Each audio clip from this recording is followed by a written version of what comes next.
Je vais vous présenter dans cette vidéo deux styles de management ou de manager, le manager toxique et le manager normal bienveillant. Ces situations sont issues de deux faits que j'ai vécus, quasiment identiques dans deux entreprises différentes, parce que j'aime bien partager mes expériences professionnelles pour vous donner le recul, vous, dans votre vie professionnelle, pour prendre les meilleures décisions.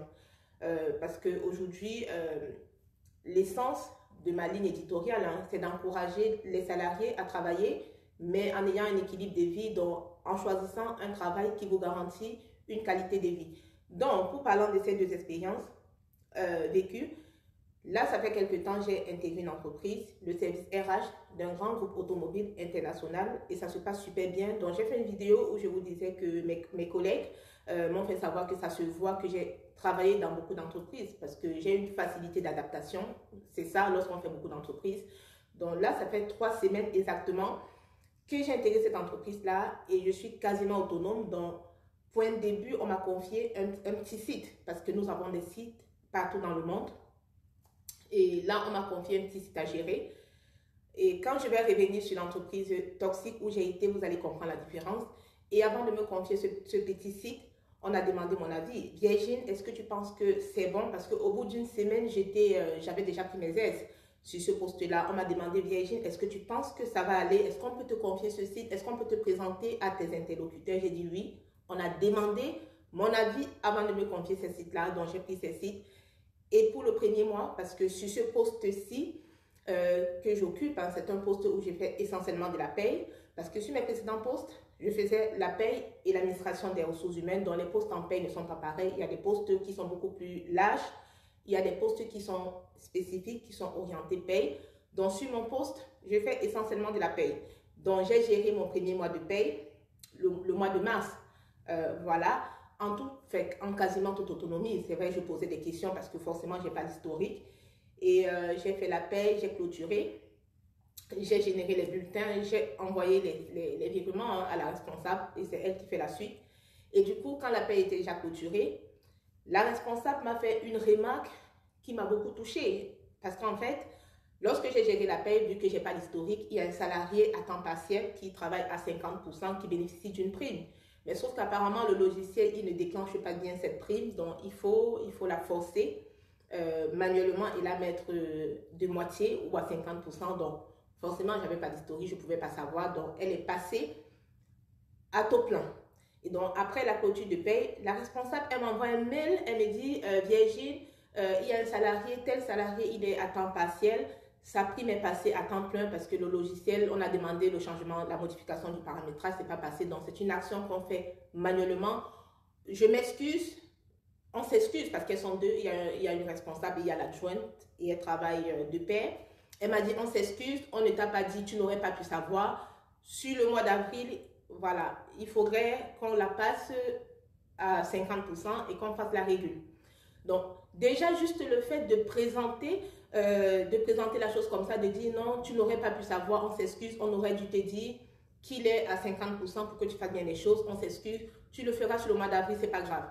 Ça m'a beaucoup touchée. Et sachant que là, il y a encore quelques jours, cette responsable adjointe, elle m'a dit, Virginie, je suis fière de toi, tu te débrouilles très bien, bravo. J'ai répondu merci. J'ai mis l'emoji du sourire. Elle m'a dit, c'est sincère, franchement, c'est top, on est fiers de ton recrutement. Ça, c'est le manager normal. Le manager qui n'est pas toxique, le manager que tout le monde devrait avoir, le manager bienveillant. Maintenant, je reviens dans une entreprise toxique. Selon moi, une entreprise toxique où j'ai travaillé et où je ne suis pas restée. J'ai intégré cette entreprise-là, toujours une grosse entreprise. Et cette entreprise-là m'a donné le dégoût des grosses entreprises parce que j'ai fait les grosses entreprises, j'ai aussi fait les PME.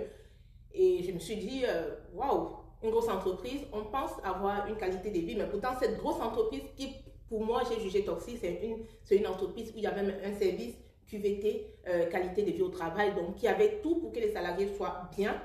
J'ai intégré cette entreprise sur le premier mois de ma prise de poste, sachant que j'avais intégré, mon recrutement s'est fait en cours de mois. Avant la fin du mois, j'avais déjà 2 sites à gérer. Vous vous rendez compte? On ne m'avait pas formé. On ne m'avait pas formé, j'avais déjà 2 sites à gérer. Et lorsque je posais des questions à ma responsable, celle qui, entre autres, avait participé à mon recrutement. Elle ne répondait pas à mes questions. Je pense qu'elle-même, elle ne savait pas. Voilà, elle n'avait pas la réponse. Hein, donc, elle ne répondait pas à mes questions et elle me poussait. Sur ce poste-là, j'étais noyée. Une fois, je suis même arrivée au bureau, il était 4h30 parce qu'en paye, malheureusement, il y a beaucoup de dates butoirs à respecter. Il faut faire partie des virements, il faut payer les charges.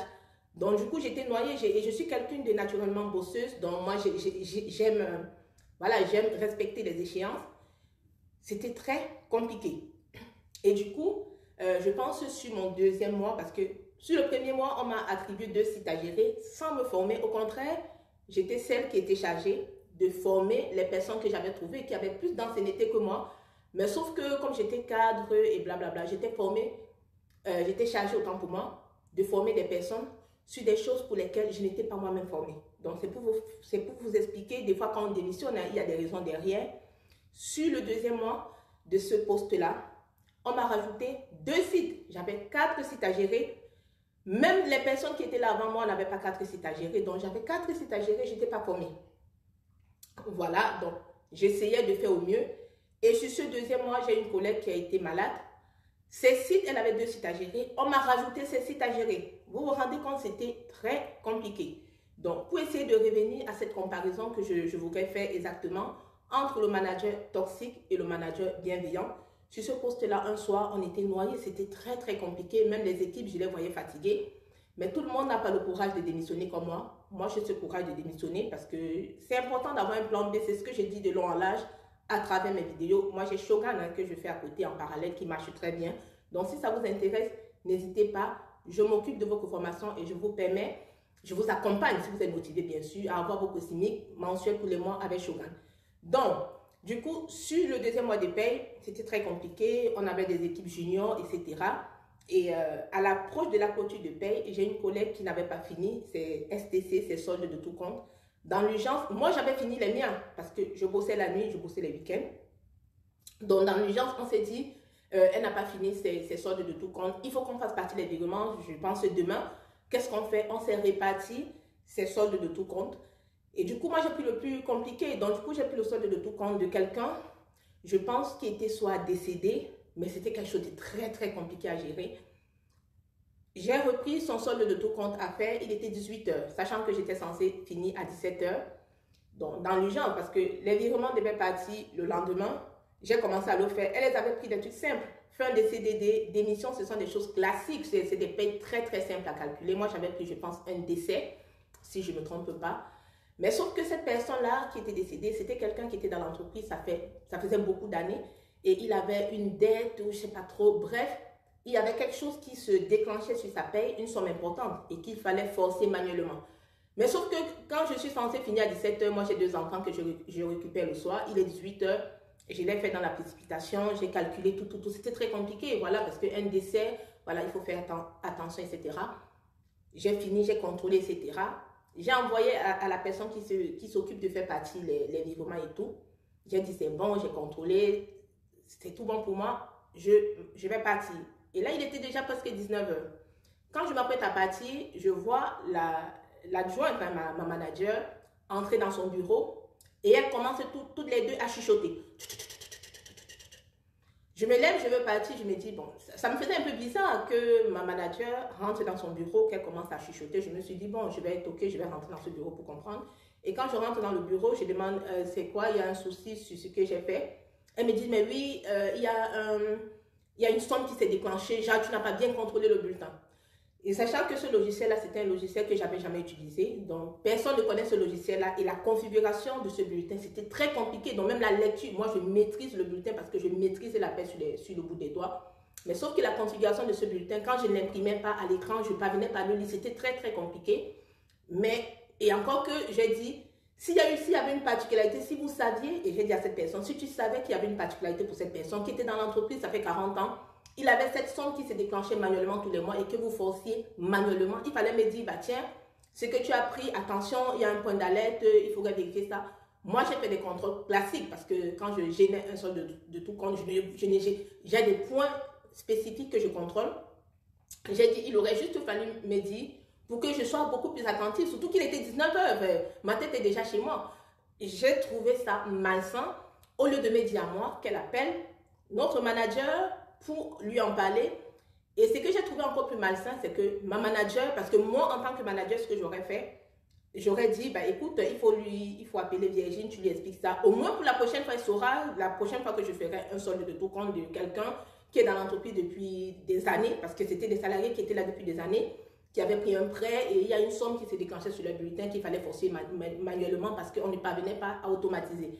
Moi, en tant que manager, j'aurais dit non, il faut dire à Virginie pour qu'elle le sache pour la prochaine fois. Au contraire, cette manager, elle a contribué à alimenter cette polémique. Ce Congo-ça, comme on dit au Cameroun, le maquerelle, comme les Antillais disent, au lieu de m'appeler, elle est restée dans le bureau et c'était un vendredi soir ou je ne sais pas trop. Bref, le lendemain, c'était un jour férié. Donc, du coup, je me dis, je serais partie, qu'elles auraient parlé sur mon dos. Vous vous rendez compte, un manager qui alimente ce genre de polémique. La manager, elle est restée dans le bureau avec elle.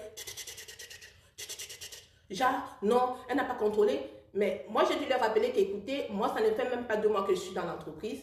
Vous m'avez attribué le plus gros portefeuille. Hein. J'ai fini par leur dire, je ne suis pas une extraterrestre. Voilà, vous ne m'avez pas formé. J'essaie de faire au mieux. Je reprends un solde de tout compte à gérer à 18 h, alors que j'étais là depuis 7 h et que j'étais censée travailler de 9 à 17 h. Voilà. J'ai laissé passer cette information à la trappe. Et encore que vous aurez dû me dire, parce que c'est ça la paix, lorsqu'il y a des particularités, on informe le gestionnaire. Je n'avais pas eu de passation sur mon poste. C'était très compliqué. Donc, la façon dont cette manager a géré cette situation m'a profondément dégoûtée. Et moi, quand j'ai décidé de démissionner, je lui ai balancé toutes ces vérités au visage. Je lui ai dit non, il y a ça, ça, ça, ça, ça. Voilà, c'est pourquoi je pars, parce que en fait, il y a eu ça, mais il y a eu d'autres choses. Voilà. Donc, c'est pour vous dire, j'ai tenu à vous présenter ces 2 situations, hein, pour vous présenter à quel point un manager toxique peut être néfaste pour la santé, parce qu'en fait, ce sont des petites choses qui finissent par vous gangréner, qui gangrènent votre santé au point où, voilà, vous finissez par sombrer dans un burn-out, parce que le burn-out, c'est une maladie qui est reconnue par l'OMS.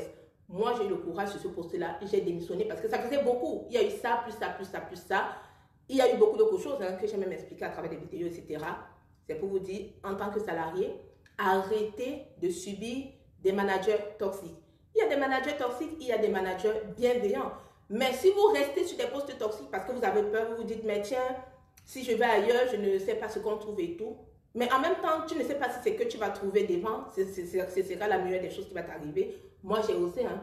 J'ai pas osé, j'ai osé quitter les emplois toxiques. Et lorsqu'on parle d'un emploi toxique, ce n'est pas l'emploi en lui-même qui est toxique, c'est le manager qui est toxique. En général, les personnes qui démissionnent, qui fuient des entreprises toxiques, c'est parce que ces personnes fuient les managers toxiques. Voilà, donc j'ai tenu à partager ce petit bout de mon parcours professionnel pour vous aider, pour vous éveiller davantage à prendre les bonnes décisions pour vous. Donc si mes conseils vous sont utiles, partagez cette vidéo, abonnez-vous, likez et je vous dis à très bientôt. Ciao.